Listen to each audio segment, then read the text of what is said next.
Good morning, greetings, friends, and welcome to The Bright Side, your nutritional program dedicated to the understanding of the vast world of nutrition and nutritional supplementation. I'm your host, Pharmacist Ben, nutritional pharmacist from Boulder, Colorado. I use nutritional supplements where other healthcare practitioners use toxic pharmaceutical drugs and sometimes deadly medical procedures. If you suspect that there are natural nutritional roads to your vitality and health and well-being and to addressing your health challenges, whatever they may be, but you don't know where to begin, you have come to the right place. As you listen to The Bright Side every day, you are more and more in control of your body, you are more and more knowledgeable, and you know you can overcome any health challenge. That is why we are here every day on The Bright Side, helping clear up the sometimes confusing world of nutrition and nutritional supplementation. Over the last 29 years of practicing pharmacy, I have seen drug-free recoveries from diabetes and hypertension and autoimmune diseases, skin diseases of all kinds, rosacea, eczema, acne, psoriasis, digestive ailments, recoveries that by the standards of modern medicine can only be called a miracle, but what is in the world of the body, what is in the world of biology, standard operating procedure. Because the human biological system is a healing system, it's a regenerating system. It is designed divinely to heal and renew itself on a moment-to-moment basis, and while some folks may call that a miracle, it really is just the way the body works. If you have questions about health or nutrition or prescription drugs, if you want to wean yourself off your meds and get on a good nutritional supplement program, if you've heard something or read something that you'd like clarification on, if you have questions about our Truth Skin Health products or skin health in general, we are here for you on The Bright Side. We welcome your calls at 844-236-6010, 844-236-6010. If you have a success story you'd like to share, or if you want to contribute to the conversation, 844-236-6010 is our number on The Bright Side. If you want to purchase any of the longevity products you hear recommended on the program, please head over to my websites, brightsideben.com or criticalhealthnews.com or pharmacistben.com. You can order products directly off the site. You can also sign up to join the Brightside Ben team right off the website, or you can call the phone team at 866-735-2470. That's 866-735-2470. And of course, if you're interested in checking out our Truth Skin Health products, including our Retinol 5% gel, head over to truthtreatments.com. Check out our blog as well as the products, Truth Retinol Gel, Truth Balm, Truth Serum, and Truth Omega-6 Healing Cream. They're all up at truthtreatments.com. They represent the culmination of my 32 years of being in the skincare business as a pharmacist, as a formulator, as a researcher, as an academician, and as a therapist. You're getting the condensation of everything that I think is important about topical skincare with our Truth Skin Health products. Check them out at truthtreatments.com, truthtreatments.com.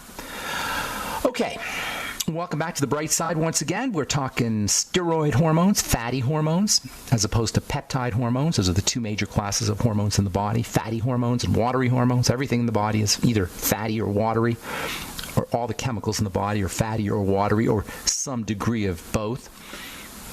Things like lecithin, for example, are both fatty and watery. Steroid hormones are your fatty hormones, and we've been talking the last few weeks about the steroid hormones in regards to the high-fat way of eating called the ketogenic diet. The ketogenic diet is a high-fat diet. It's also a low-carb diet, and they'll tell you it's a moderate protein diet. I'm not sure exactly what that means, but most especially the ketogenic diet is high-fat and low-carb. Basically, you want to enjoy lots of eggs and coconut oil and dairy and cheese and butter, making sure it's hormone-free and antibiotic, of course. Cold-pressed, fresh nutritional oils that are kept in the refrigerator and used quickly, not heated. Organ meats, fish. These are all good ketogenic foods. They're, especially organ meats and fish are both high protein, or good sources of protein, and also high sources of fat, of good fat. You want to restrict your carb intake to vegetables and maybe small amounts of fruits, although they're not tremendously necessary. Vegetables are necessary, but fruits aren't. Not only will you find yourself losing weight when you do the ketogenic diet, but you'll also be improving athletic performance. You'll be building more muscle. And as far as athletic performance goes, I don't want you to think, like you're an athlete necessarily. Athletic performance can be just having more flexibility. It can mean just having more resilience or more resistance to the body breaking down. You'll be building more muscle. You'll be improving heart health. You'll be improving brain health. All of this is with the ketogenic diet. And, of course, as we spoke yesterday, the ketogenic diet can also be helpful for menopausal symptoms and perimenopausal symptoms. You know, we medicalize everything in this country. The medical model has a way of usurping everything that involves our lifestyle and our lives, including menopause. Menopause is not a sickness. Menopause is not a disease. Menopause is not a medical issue. It shouldn't be a medical issue. Unless you got something wrong with an organ or a structure in the body, menopause is basically just aging. It's part of the age. It's a marker of aging. And aging can be slowed down, but not medically. The best way to deal with the onset of menopausal symptoms, or to slow down the onset of menopausal symptoms, is to slow things down. Reduce inflammation. Eliminate anything that activates the immune system. And this is where food comes in, and this is where the ketogenic diet can play an important role for folks who are dealing with menopause or with perimenopause. If you are approaching that time and you're starting to notice that perimenopausal symptoms are kicking in, you're maybe missing periods or they're irregular, or maybe you're starting to get a little anxiety or insomnia, you want to at least think about exploiting or leveraging the power of the ketogenic diet, the calming diet. The ketogenic diet is a high-fat diet, and our body is designed to burn fat. We're fat burners, although I should say we should be fat burners. But because we're eating so much sugar, sugar becomes our primary fuel. Sugar should be an emergency fuel. That's where sugar excels, is for giving us quick energy to run from a tiger. For the most part, we want to be running on fat. We want to be burning fat. The problem for most of us is because of the standard American diet, we've been convinced we need to eat high-sugar foods, particularly grains and flour. And, of course, because sugar has an addicting quality, because sugar activates happy hormones in the brain, happy brain chemicals, we become hooked on sugar, and we eat lots of sugar. And then we end up being sugar burners. Sugar is incredibly inflammatory. Sugar will trigger the onset of menopausal symptoms faster than any other dietary component of our diet, any other food component. You want to turn on your menopausal symptoms, eat lots of sugar. You want to accelerate the onset of menopause, eat lots of sugar, which is why so many of us so many women are dealing with these kinds of things, these kinds of symptoms: hot flashes, jitteriness, anxiety, insomnia, and men go through their own version of menopause too, by the way. It's called andropause, and everything we're talking about with the ketogenic diet, how it's important for helping with menopausal symptoms or preventing them, slowing down their onset, goes for men too. There's a very important relationship between testosterone and the ketogenic diets we talked about before. Ketogenic diet is a building diet. It will reduce inflammation. It will reduce insulin or make insulin more potent. All of these will have a beneficial effect on testosterone too. So if you're a guy dealing with andropause symptoms, as we talked about yesterday, I can call them andropausal symptoms, but that's what they are, you're going to benefit from the ketogenic diet too. This whole thing about insulin is so important to understand. The ketogenic diet works in large part because it deactivates, or at least slows down, the production of insulin, makes the body more sensitive to insulin. Ketogenic diet, because of this whole insulin connection, can reduce the signs of metabolic syndrome, heart health issues, liver disease, Alzheimer's disease, even cancer. Sugar burning leads to cancer. Sugar burning leads to Alzheimer's disease. The more sugar we're burning, the more likely we are to have all of these degenerative health issues. You want to do one thing. Just one thing: reduce your calories and reduce your sugar. Running our bodies on sugar leads us to this high blood sugar, low blood sugar roller coaster, and that causes a state of chronic emergency. That will cause the secretion of cortisol. This is where we get off this is where the disease process begins. This is where we enter the disease sweepstakes. And none of this has anything to do with your doctor. None of it. Zippo. It's all about lifestyle. Hot flashes, insomnia, anxiety, hypertension, these are all manifestations of a jacked up emergency nervous system, a sympathetic nervous system. If you wanted to put a list together of all of the symptoms that are associated with a hyped up sympathetic nervous system, your stress nervous system, it would read like a checklist of menopausal symptoms. They're the same thing. They're identical. Menopausal symptoms represent activation of the emergency nervous system, which tells you that anything you could do to calm the body down, to activate the parasympathetic nervous system, the relaxation nervous system, is going to help you improve your menopausal symptoms and andropausal symptoms too. I'm Pharmacist Ben. You're listening to The Bright Side. 844-236-6010 is our number. We'll be back right after this.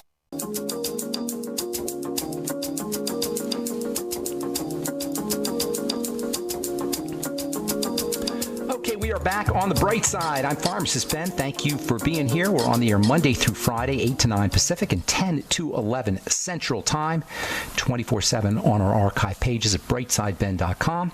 Also, criticalhealthnews.com and pharmacistben.com are websites where you can purchase longevity products and sign up to join the Brightside Ben team. We blog on both of those, criticalhealthnews.com and pharmacistben.com. Thank you to John T. Collier and Robert Lundgren for setting those up.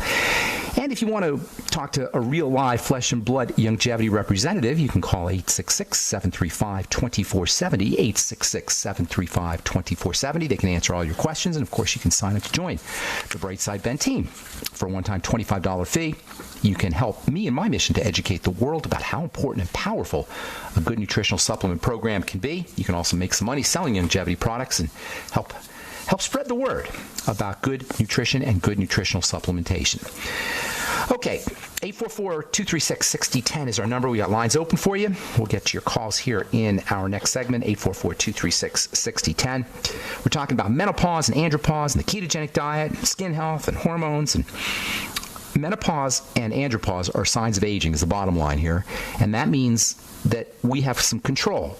We have control over slowing down the aging process. It's not a doctor issue. There are no drugs that can slow down the aging process. Every single last one of them will speed up the aging process, but there's no drugs that can slow it down. And if you understand that menopause and andropause are really markers of aging, you can see why it's none of the doctor's business, really. And if we do end up using hormone replacement therapy, there's a good chance that we're going to run into problems. If you're a woman or a man dealing with considering hormone replacement therapy, which typically involves estrogen if you're a woman and testosterone if you're a man, there's other options that in my opinion, there's other options that you want to consider first. First of all, if you're strong and you're healthy, then using hormone replacement therapy is not as problematic. Where we really run into a problem with hormone replacement therapy is when we're sick or sickly, or our bodies are breaking down, and our doctor then gives us hormones. That does nothing but jack up the system, a sick system, a fragile system. On the other hand, if you work on the breakdown, if you work on your liver and your digestive system, if you work on the parts of the body that are breaking down, your blood sugar system, you may not even need the hormone replacement therapy. And then if you do the hormone replacement therapy, you're going to get much better results. It'll be much more effective. HRT is much more effective if you're already healthy. Of course, if you're already healthy, the question is, why would you do HRT? But nonetheless, HRT is a problem. Hormone replacement therapy is a problem if our bodies are sick and then we get the hormones, especially if we have a digestive problem, because HRT, hormone replacement therapy, particularly estrogen, is dependent on effective clearance of the hormones from the digestive tract. HRT's benefits depend on how we process estrogen at the digestive system level. If you're dealing with dysbiosis, you're not going to process estrogen correctly. If you're dysbiosis, meaning messed up gut bacteria. If you have a problem with your gut bacteria, if you have a problem with the liver, if you have a problem with the gallbladder, or if you, God forbid, don't have a gallbladder, if you have problems with with stomach acid, if you have Crohn's or ulcerative colitis or irritable bowel syndrome, all of these are going to make it much more difficult for your body to process estrogen. If you're sick and your cells are sick, you're not going to be able to use the estrogen. See, all of this points to the fact that you want to be healthy and strong first before you get your hormone replacement therapy. The only people who should ever do HRT, in my opinion, are folks who are, other than hormone depletion, are strong and are healthy. And the cells themselves, remember, all disease is cell disease. Hormones don't work by themselves. They work because they affect cells, but that means the cell's got to be able to accept the hormone. That means the cell has to be healthy. All of this is to say, get on a nutritional supplement program, take care of the diet, stabilize the blood sugar, reduce your cortisol. These are all the things we talk about every day. You know, you guys, you're going to get sick of hearing me say this, but it's the same thing over and over and over again. Work on the digestive system, stabilize the blood sugar, stabilize or reduce cortisol secretion, make sure you're relaxing the body, don't eat so much sweets, exercise a little bit. These are all the same things that we have to do if we want to stay healthy, because at the end of the day, menopausal symptoms and andropausal symptoms are signs of an accelerated aging or signs of aging.